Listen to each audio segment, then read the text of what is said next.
Here we are. We are live. JK is going to be coming on here in a little bit, but he hasn't stopped in just yet. So I guess we can get started with the C because he's on the D anyways.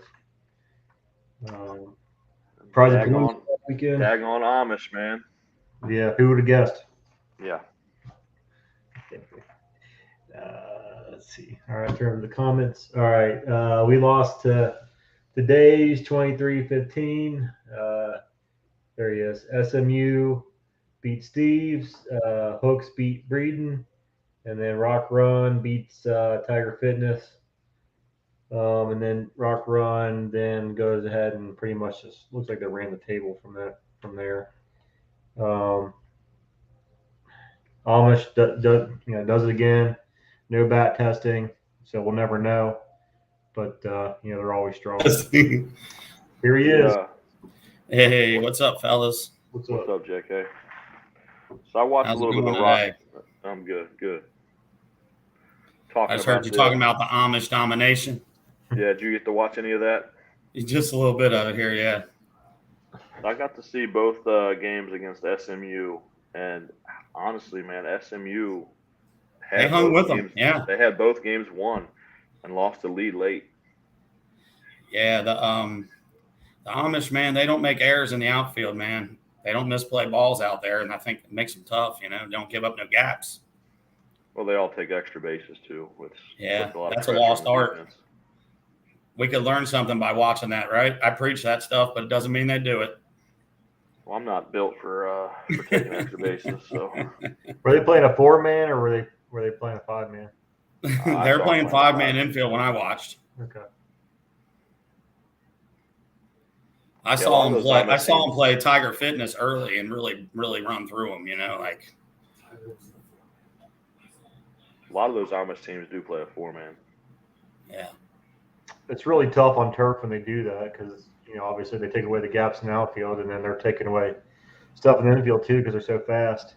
Right. And, it's the defense, man. Don't misplay many balls, Yep. Yeah, when we had to double dip the Amish up in Columbus to win the World, we just made it a point. They were playing a 4-man. We just made it a point where every batter was just going through the box. Yeah. Did they ever come out of it or no? Pitcher just kept getting mad that we just kept blowing him up. They usually got the tough guy pitching, He churns the most butter or whatever they do. He did not like it coming back at him. It definitely rattled. Yeah, they're tough, man. You can't even razz them any. They don't even pay any attention to any kind of mental games you can play or anything. All right. I got a couple. Yeah, I got a couple standouts. Nasty Hooks. Justin Reynolds only made one out on the day. Had an OBP of 888 and hit 833. Mike Deach hit 714 and Spencer Beard hit 625. SMU finished second. Real nice weekend. They just recently picked up Tony Brown. He was a DHH. 739, 7 home runs, and 4 walks. And I can't reiterate how important walking as the hitter is. Oh, it's tremendous. Tyler Hayslip, 727. Mike Seacrest, 727. Hector Azua, 667. And played lights out at shortstop. That all sounds legit to me. That sounds about right. Anything else? No, that's all I got for the C. I thought SMU was definitely gonna take them to the F game, but they lost the lead late. Here we are. All right, JK, you want to talk through your run here? Yeah, it looks like we had Alpha Dogs first. Good team, we played them a couple times this year. I think we've had a win and a loss. It's been close. McAlpin, he's class act, man. He usually puts together a decent group of guys, and they were beating us most of the game. Had a grand slam by Turpin. I think it was the 6th inning. We just went on a little run and ended up just outlasting them, Looks like you won 11-7. Does that sound right? Yeah. Okay. Grizzy, BOTC. BOTC, we came out hot. We scored a bunch in the first inning. They were playing catch up pretty much the whole time. And we made them have to switch pitchers. I think they switched from Bryce to Clint and then back to Bryce again. We had a real maybe 12 run, top of seventh. It was closer. It wasn't a run rule. It was closer than it looked. We scored 12 runs in the top of the seventh. So kind of took off on them. So kind of got the momentum going. That's when we really started firing, I felt like, Yep. And then looks like you had a big game against Legacy here. Won 13-11. It was the night. It was the last game of the night for us. And field was behind. It was supposed to be like 7:30. I'm not sure when we started, but it was dark. So it was running a little bit behind. Both teams kind of flat, not a home run hit in the game. Not by either home run hitter. I don't think anyone hit one out. So it was a pretty tough game. A lot of defense, good pitching, Leap, Curtis, they were both phenomenal. You know what I mean? Two good guys on our level, two good pitchers battling it out. And we happened to come out on the good end, Brian Gates said he was yelling at him. Yeah, he yelled in the first game. I told him Friday night, man, you need to get mad one time. And we were laying an egg there in that first game versus Alpha Dogs, and he got them together and wrote a circle in the dirt and drew a circle around it and said, "See that? That's how many effing runs you guys got." And that is not usually his demeanor if you know him, So kind of got him going. Gotcha. And then we got Buffet Boys, another big game. Looks like you beat them 15-13 in a close one. We got a little reinforcements in the morning. We were shorthanded. We won all day Saturday without Chase, our center fielder that's usually there. He had to work. Christian Richardson had to work. Nate King was out of town for a family thing. A lot of guys missing on Saturday, and we ended up going on a good run there and got a couple of reinforcements. Chase was large. I mean, I think he was 3 for 3 or 3 for 4 in that game right there with a 3-run home run. So, him showing up fresh helped us out tremendously, And then on to the finals. Looks like you got Buffet Boys again, and you won that 16-15 in a close one. Right. Another real close one. If you know anything about the Buffet Boys, they are a very, very, very good team, top to bottom. A lot of hitters on that team, man. A lot of good guys. They're tough. We took second in the bash to them because the lights, the one, in the bash this year. And then we played them again, I think, in the Heroes, and they won by 1. And then we got them by 3 runs total in 2 games. So I think the D has a lot of teams very close in talent. It's about who has the momentum and the chemistry of the day. That's what seems to carry you through in this D this year. I can't say enough about Aaron Gertis in the whole tournament. I mean, just iron. The Buffet Boys scored, I think, over 20 every game they played in, if I'm not mistaken, besides against Aaron. He definitely is the heart and soul on the mound when he's pitching and fielding the middle. He's very tough. Everybody seems to elevate their game. We didn't have a very high team batting average. We played very good defense. If you see the games, we didn't really run away with much. A lot of good defense and a lot of playing together and staying together. Chemistry. We stayed up, played 7 innings. Stayed together, didn't get down on each other. That breeds a winner, in my opinion. Sure. I saw a picture of you staring into the outfield. Do you want to talk about that at all? It was Father's Day. Very important day. I lost my dad. Congestive heart failure in 2013, and he was a big softball guy. A lot of the old timers will remember my dad. He played for some good teams and ended up with Sorrento's and a few of those in the latter end of his career. And very good softball player, and he loved the game. And it's kind of what got me going, I guess, in the first place. And I go out there pretty much usually the begin every day. Ryan, you've seen me. You've stood out there with me before and prayed before the game. I've been doing that several years, and it's always nice if somebody sneaks a picture of it. I never ask, but those are feel-good pictures, Definitely got a little help from my dad. That was a tough run, man. I'm not going to lie. It was important to me, obviously, for Father's Day, plus to win a tournament when it's warm and when everyone that was there, maybe besides MTS, but, the win against Legacy, Buffet's Boys, it wasn't like, oh, they won that tournament, the real – and you can't say, it was cold out. Them guys were whacking it. And like early in the year when we were on some runs, So I was real happy to get that out of the way. You know what I mean? Sure, absolutely. It was definitely a nice win. Is there anything else you want to discuss about the tournament? No, not really. Just we were the front runner at the beginning, man. Kind of fell on our hats. So all you guys out there, don't put me in your top fives of the tournaments. It helps me with my locker room pep talks. You know what I mean? Gives me a little bit of material. No, I love you guys, man. I love what you're doing for the game here. This is a great thing. Anytime I get to be on this podcast means my team won. So that makes me feel great. We appreciate you coming on. You want to hang out for a minute? Sure, man. I'll sit here and talk with you guys if you guys ahead of me for sure. Sure. Okay. So, Josh, I know you guys had words with Buffet boys earlier in the year. Were them 2 games chippy, or was everybody just?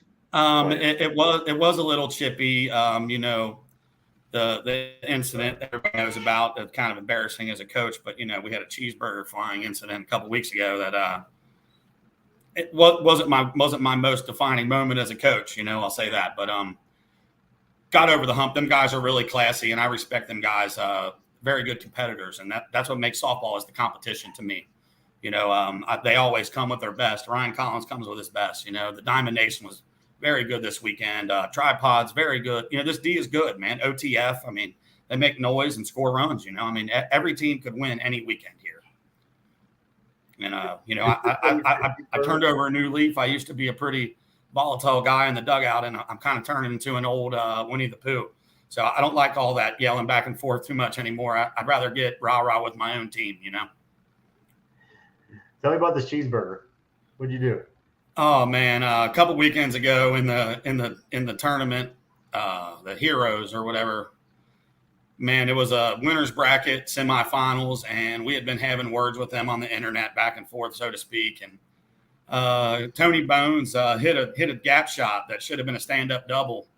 Ran to first base, rounded the base, and had a double stack in his pocket from 3 hours ago and threw it at the pitcher instead of running to second and said something. I'm not quite sure the words, but it got him tossed.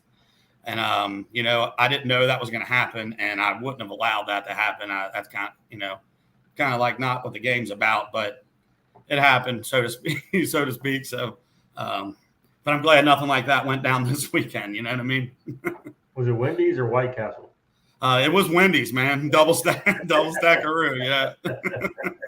He went expensive on the throw. Yeah, man, that's not cheap. Right. So yeah, we got past that, and it was very respectful games, close fought games, and like I said, nothing but respect for those guys. A couple of them guys, like Tyler Shoemaker, and I'm not sure their middle infielder's name, but I don't think they got out in those 2 games. Like they have some really tough guys over there. Gotcha. All right, on to the E. Rhino said he watched a little bit of this. I watched a bit of it myself also. Looks like Creekers and Heat was the finals, Rhino was telling me. Look at that. Yeah, man, I believe so. I know Empire was playing well. Oh, so Creekers got them at the end there. Yeah, it looks like. I know I watched Empire play. They were playing well. They had some familiar faces. I saw Kojak from old GSOD. A few of those guys, like that was they seemed like they were playing well when I was watching. Yeah. So Rhino, you said you watched the final of this the Heat Creekers game. You mind? Yeah, it was intense, man. They were going back and forth. They were definitely talking it up to each other the entire game. I want to say the third baseman from one of the teams kept whistling in the dugout. It was interesting. The Heat were down 12 runs going into the 5th inning and just kept chipping away. And then bottom of the 7th inning, swing of the tournament by Mike Fitzgerald, 2-run bomb to walk it off to win the tournament. Those are the big swings, man, the ones you remember right there. Yeah, it don't get any bigger than that, a walk-off bomb to win the tournament, man. I mean, I don't have any of them, but I remember seeing a couple. Same. So it looks like a nice. Go ahead. Yeah, according to their stats, man, they played pretty well. Austin Piles, he pitched all 5 games, hit 722. Sean Williams hit 737. Travis Norton, 714 with 6 home runs, and then again Mike Fitzgerald with that Travis the Norton, biggest. he's a good player, man. He's Tanner Norton's little brother. He's a solid player. Big lefty, first baseman. Yeah, he whacks it. Yep. And then you mentioned Empire, JK. They made a nice run. Lou Boers hit 700 with 8 home runs and 22 RBIs. Matt Harold, 640, pitched really well. And Jacob Shifford, 730, and played lockdown defense in center field. So congrats to Joey Scarf and them guys for Empire. Yeah. I watched 2 of their games that they won, and they seemed to have the momentum. They were very up and together in the dugout. And like I said, I love that kind of stuff, Rhino. Looks like Dark Waters made a nice run too. Yeah, I mean, they're not bad at all. They beat us in the City Slam, to tell you the truth. We weren't playing our best softball, but, man, they fielded the balls and we didn't, and they took it to us. I think they might even run ruled us, to tell you the truth. They run ruled you? I believe so, yeah. All right. Do we know anything about this co-ed this week? I know. I had 2 of my guys win the co-ed as well. Chase and Hunter playing with Jordan Talon and Eli there for Scissor Gang. Okay. Yeah, Chase and Hunter, they doubled it, but they won a co-ed and the D. So I know they took an interesting team photo. I did not see the photo. All 2 people with their legs crossed. They definitely scissored, and they had the scissor in the photo. Yeah, I don't know who that was in the front. Was Chase down in that scissor? Wouldn't surprise me. It would not surprise me. Justin Reynolds sent me some co-ed stuff for BDE. I guess they finished second. Riley Stidham, 733. Allie King hit 866. Molly Gross, 714. And Austin Penwell hit 714. Yeah, I saw Dylan Ebel. I watched a couple of the games, and Dylan Ebel was phenomenal in the field. I mean, I feel like he always is, though, Oh, yeah, they did. That's interesting. That's Panioto, isn't it? It definitely looks like it. And Nate Gamble. Yep. Nate Gamble is the only fellow that can suit up in the under 25 and the over 35, and nobody questions either, But how many guys they have on this team? I mean, they could play. Well, I don't think Eli definitely doesn't play. Okay. Yeah, I mean, and I know Hunter didn't play any of the games until after we were done. I think Chase played in the middle of our games, but Hunter, he didn't play till we were done. Yeah, they could field a full men's team with this crew here. Pretty good one too. Yeah, it looks like it could be a good team, man. Don't give him any ideas. A couple of my guys are in there, man. Favorite part of that picture is Bo Balder's kids looking at them like, what in the world? What are they doing? That's that liberal agenda, right? Oh, man. All right. Anything else on the co-ed? No, it looks like they have a great time. I've never been a part of it, but maybe I should. Maybe I'm missing out. All good there. Okay. So that's it for the Prize of Palooza. And I don't think there's anything coming up next weekend. I kind of looked. Do you know of anything, Rhino, that's coming up next weekend? So they got Kentucky State down at Kenton Lakes, and then is it the King of the Hill? Is it in One Nation? King of the Hill. Yeah, there is a One Nation tournament this weekend. I don't partake in One Nation or WSL this year. I feel like my team is best suited for GSL. In the past, I played some One Nation because I was a D team that was playing C in GSL, so I could play D in One Nation and compete. Now I feel like my team's better suited for GSL, so I stay here, Yeah. Okay. But we have the Odd Sox. We have an Odd Sox golf outing this weekend. If anybody's interested, we still have 2 open spots. That's going to be Saturday. It's 18 holes at Robin's Nest in Harrison. You're contributing to a good cause. You get free couple drink tickets, some food, play some golf. There's a cornhole tournament, the dewdrop afterwards, and it all benefits my softball team and my over 35 softball team. So if anybody's interested in that, you can hit my DMs or Nate Tyre or T Hire or however in the hell you say his last name. Great guy to talk to though, but tricky last name. But yeah, he's in charge of all that. If anybody's interested, you can give him a shout, and he can hook you up with the rest of the stuff. So that'd be great. Just it. King of the Hill, Hammersville, Ohio. Yeah. Yep, looks like it. Before we get into that, did you guys check the circuit tournament over at East this past weekend? I did not, but I talked to Tyler Waller a little bit, and I saw a couple of the guys down there at Rumpke hanging out. And I guess Quality played well. I'm not sure if they won or got close, but I know my man Damon Moore wrote that he got offensive MVP. I saw that. He's a great kid, or he's not a kid anymore, but I'm getting old. He's still a kid, but played for me for some years for Hard Knocks. He's a great young athlete and turned into an old athlete, I guess, but great kid. Yeah, I guess Quality's finished second. Lost in the finals 4-3. Those are tough. Yeah. Damon Moore made all tournament team. Andrew Pagnotta, Cole Thomason, and Tyler Waller all played well. I played a couple tournaments with Quality, one last year down at the World. They've got some under the radar guys that are really good defensively. Yeah, the guy that plays middle usually plays well. What's that? His name, Quez?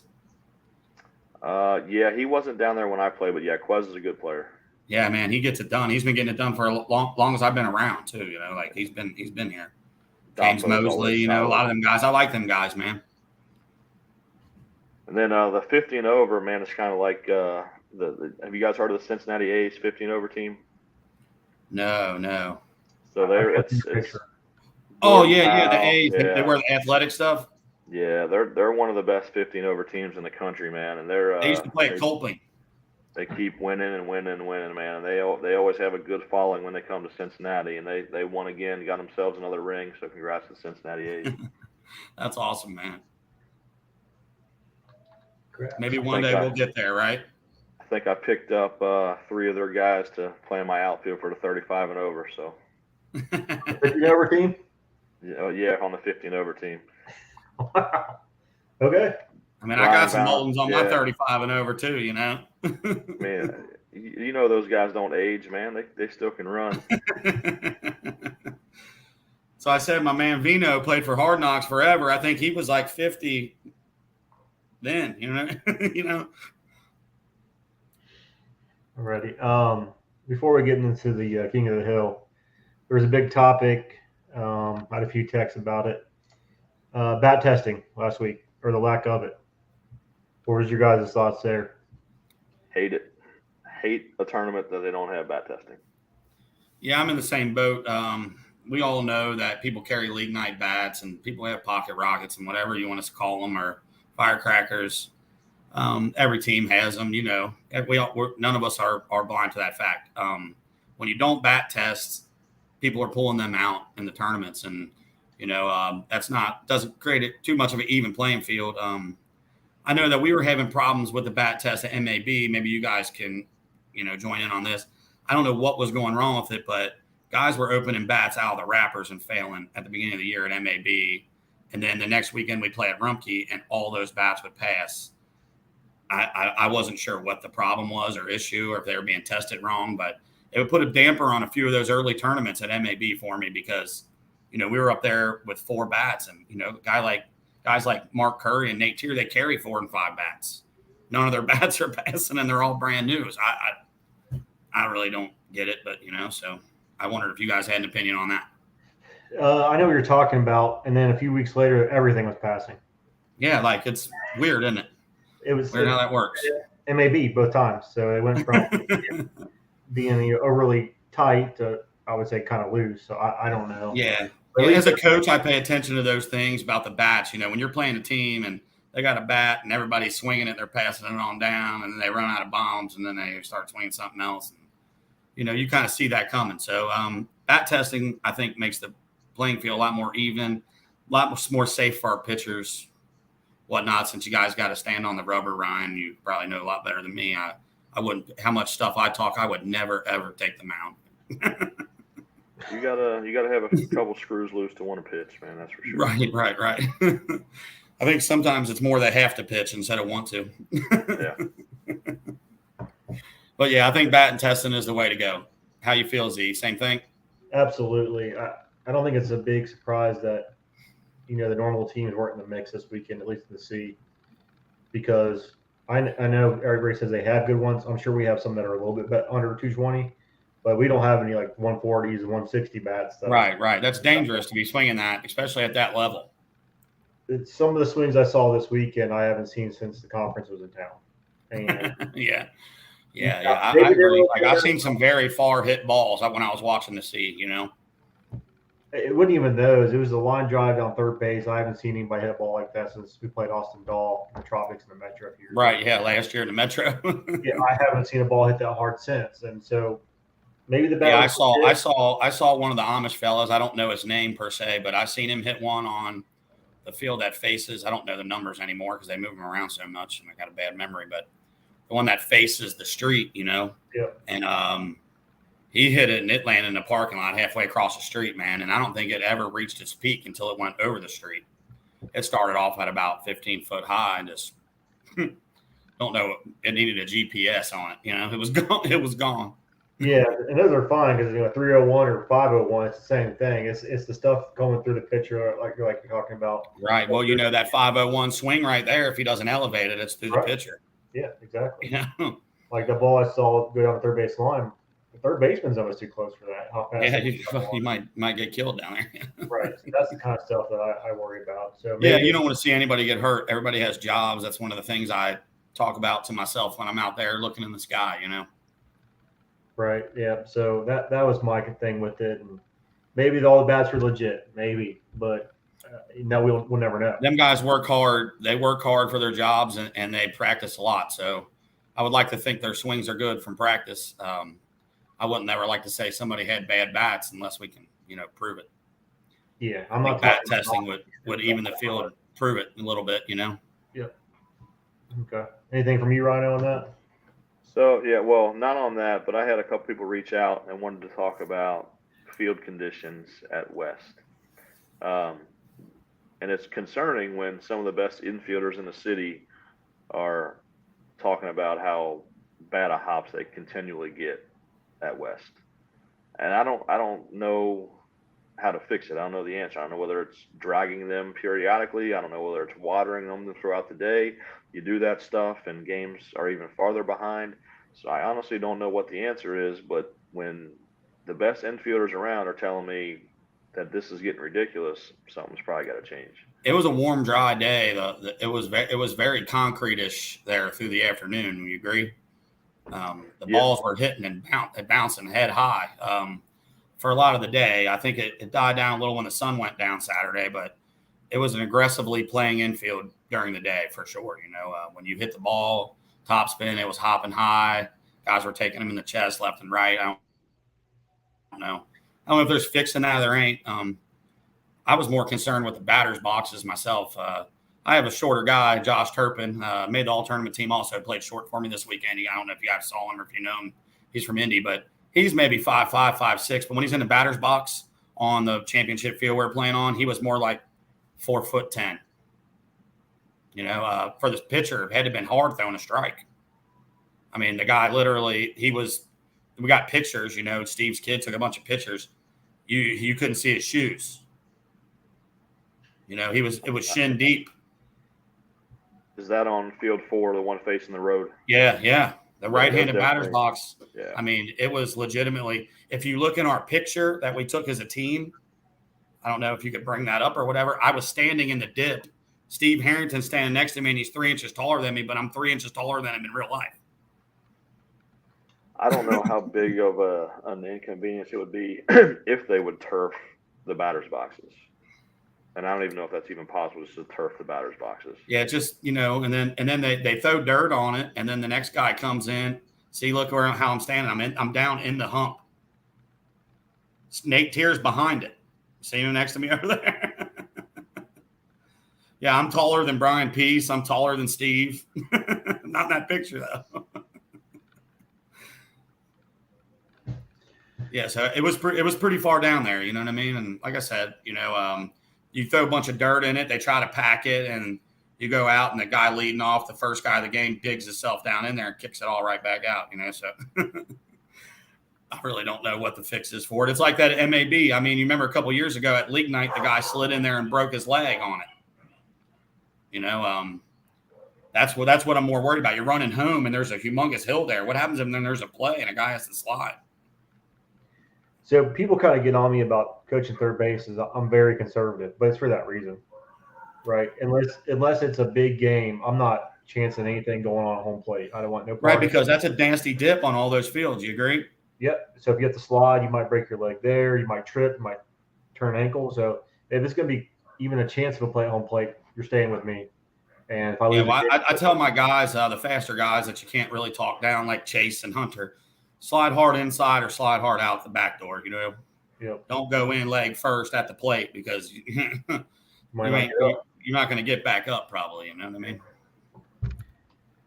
So yeah, I lost 2 players to West 2 weekends ago, rounding first on field 2. Nikki's always been good to me, so I try not to badmouth anything. But I've considered taking River City, both parks, off my schedule next year, just because the fields are so bad at both places. I don't know if I'm going to do that or not, but if I don't see improvement, it's a strong possibility that I just take River City off the schedule altogether. See, I actually anything. thought the fields this. Rhino, you go. So I don't want to bash Nikki or the grounds crew, because I know they work hard and things like that. I mean, MAB is kind of the same way. Every once in a while, yeah, it's bad there. That's what I was just going to say. I thought this weekend at Rumpke was better than City Slam weekend at MAB. I played on that field that faces the river down there at MAB, and there was dust quaffs on the field, and then 2 steps to the right, it was concrete. And then big piles of dust, 2 steps to the right, concrete. So you never know what hop you were getting on that field. I mean, you can watch a couple of the games played, I'm sure, on people's lives, and I bet that was the most air-filled field of the day for sure.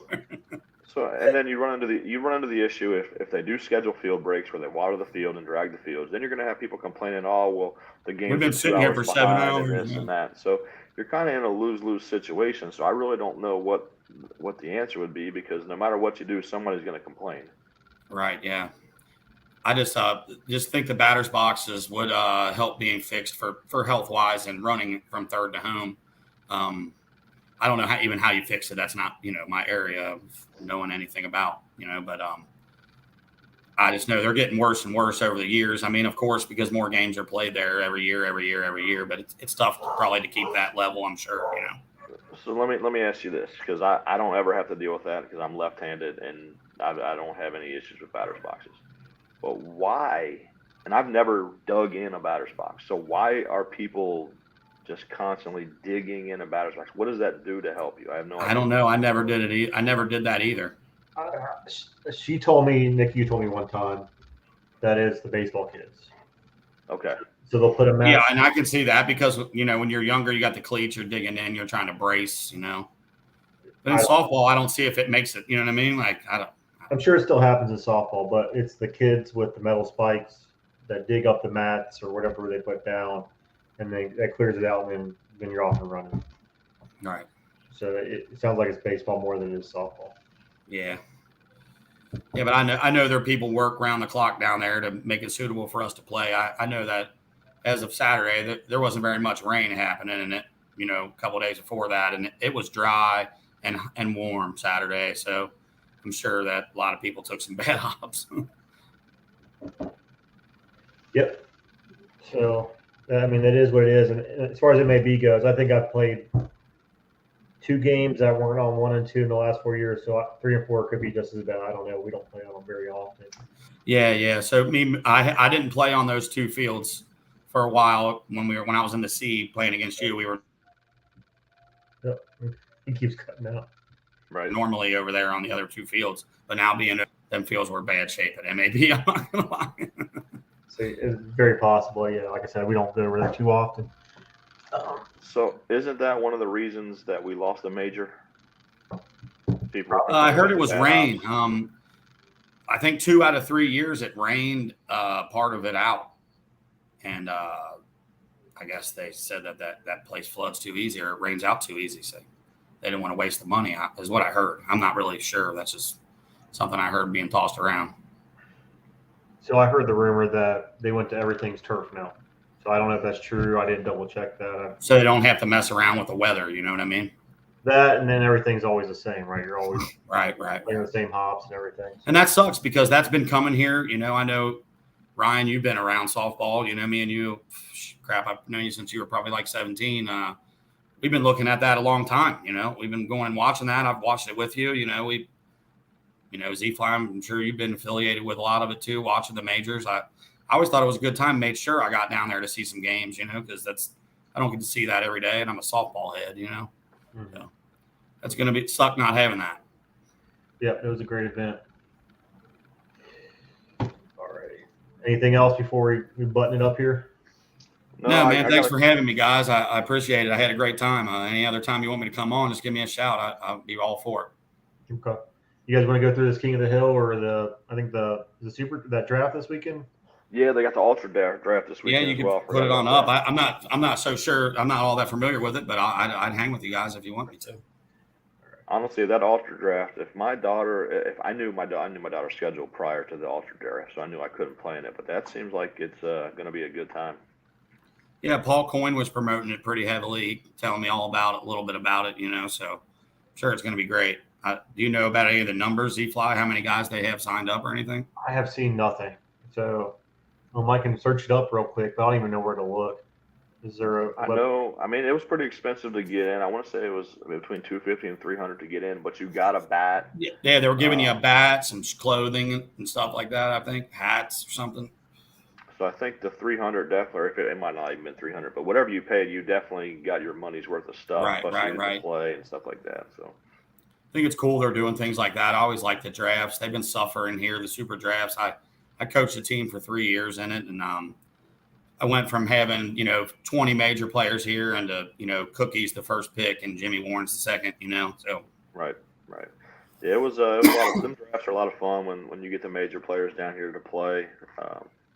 Yeah, and then some of the guys that play e-ball that don't get a chance to meet guys like that or talk to guys like that. It was a great time. Like I had Pink on my team one time, and it was great for me. Like I didn't know the guy, I'd seen him play, but be able to spend the day with him and pick his ear and kick the shit around, it was a good time. So, I enjoy those drafts. I think it's a good chance for everybody to meet each other. Sometimes you see some people play you haven't seen, maybe find some new talent even, I'm always looking, you know what I mean? Right. Got to. All right. And then I can pull up this King of the Hill real quick. It looks like there's a bunch of teams. Yeah, I wouldn't mind taking a look at it. So I heard something interesting. Like, I guess you're in one big bracket, then you drop down to your other bracket. Kind of like slugfest format or what have you. But they were saying something about, and I thought I saw Brian Schmidt comment on it, so he can correct me if I'm wrong, but possibly you wouldn't know your game time the next day until midnight or something crazy like that. So you could possibly have an 8 o'clock game and not know until midnight the night before that you have an 8 o'clock game. That would suck for some, but I don't think that would bother you, Rhino. You'd probably be there at 6:30. Yeah, I mean, I don't. You got little kids, I'm up at 4:30 feeding the baby anyway. So Z-Fly is looking at my games when he don't have one for like 5 hours, so I know he'd be around too. Yeah, you're probably right.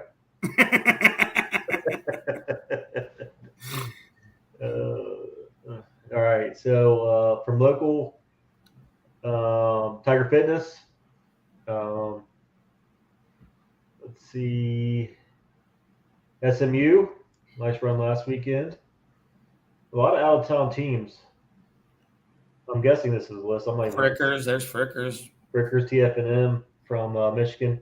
Smash Brothers, Kenny Ball and the fellas look like they're going to jump in there. No, that's not the Smash. That's not the. That's not them.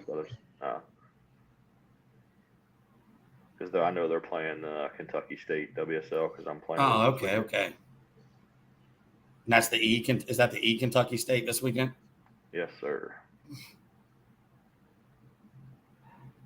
Yeah, so not many teams that I recognize local, but it's at Flash Fields, I think, right? Am I wrong? Yeah, I've heard a lot of good things about that place. I've never. So do I, man. Everybody I know that's been there says amazing things about it. I've never been there personally.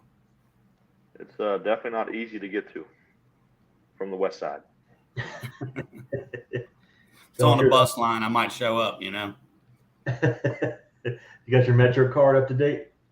Yeah, man. They let me on for free, man. I'm VIP. VIP gets to sit up front. Let's see. So yeah, I'm sure that'll be a great event. And then last but not least, let's see if I can get this up. Show you guys what I'm doing. So did they show the teams by level? Like, there's Not so that it's I just C saw. and D? Is that what it is? Just C and D? I couldn't really figure out how to read it, to be honest with you, but it looks like they're all kind of listed there. But I was going to try to pull up this Kentucky State bracket before we roll out of here. That bracket's not going to be able to be pulled up because they're still taking teams until tonight. Okay. I think right now he's got 20 in the E, and I want to say 4 or 5 in the D. All right. 20 will be a good tournament. I mean, are you guys playing, Ryan? You guys aren't playing? I'm playing with the Smash. I'm playing WSL Smash Bros. Tripods for whatever reason they don't play WSL. So yeah, I watched some of that WSL E a couple weeks ago. It was pretty competitive. A lot of the D teams were playing it. I don't think I could play it, man. There's not enough home runs. You know what I mean? Yeah. My team's a little bit big and old. Well, you got a bunch of new young guys. I got a few young guys, but I'm still like 6 guys over 35. Really? Yeah, Kirkham, Curry, Nate, Gertis, they're all up there, man. All right, I got it.